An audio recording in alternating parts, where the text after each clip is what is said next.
Donc Julien, on le sait, du coup, dans l'univers du développement personnel, de la spiritualité, l'argent, c'est vraiment un sujet tabou et ça nous met mal à l'aise.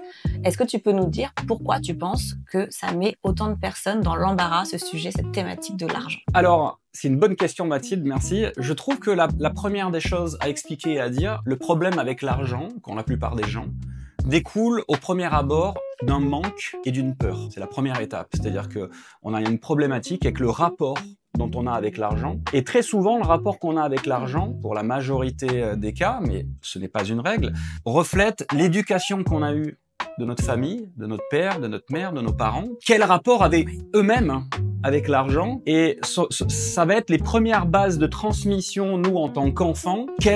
De quelle manière nos propres parents ont un rapport avec l'argent et de quelle manière vont-ils nous éduquer, nous transmettre? En plus d'être un outil, Mathilde, l'argent, c'est une énergie et les énergies ont vocation de circuler librement. Donc, dès qu'on cristallise une énergie, le flux de la vie et le flow s'arrête et les énergies ne circulent plus correctement. C'est pour ça que l'argent est là pour entrer, pour sortir. C'est un outil, c'est une énergie comme toute chose et il peut être appréhendé d'une manière très très positive. La majorité de mes clientes qui me disent qu'elles ont peur tout simplement de demander de l'argent en échange de leur service. Selon toi, ça vient d'où ce conditionnement? Est-ce que c'est culturel? Est-ce que c'est spirituel? Est-ce que c'est perso? Et effectivement, au premier abord, moi en tout cas de la vision que je souhaite en partager avec toi aujourd'hui, il y a vraiment un point sur la culture. Si on prend la France par exemple, la France, et parler d'argent est assez tabou dans la culture française. C'est-à-dire qu'on est discret, on est élégant, on doit faire attention à ce qu'on dit. C'est pas dans les mœurs de la culture française de parler de l'argent. A contrario, si on prend par exemple la culture américaine, dans la culture américaine, c'est un gage de réussite que de mettre en avant son chiffre d'affaires, de mettre en avant ses sociétés, de mettre en avant ses services. Donc comme quoi, le rapport avec l'argent est lié, comme on le disait à la première question, est lié déjà à l'éducation. Donc qu'est-ce qu'on nous a transmis par rapport à cette valeur de l'argent?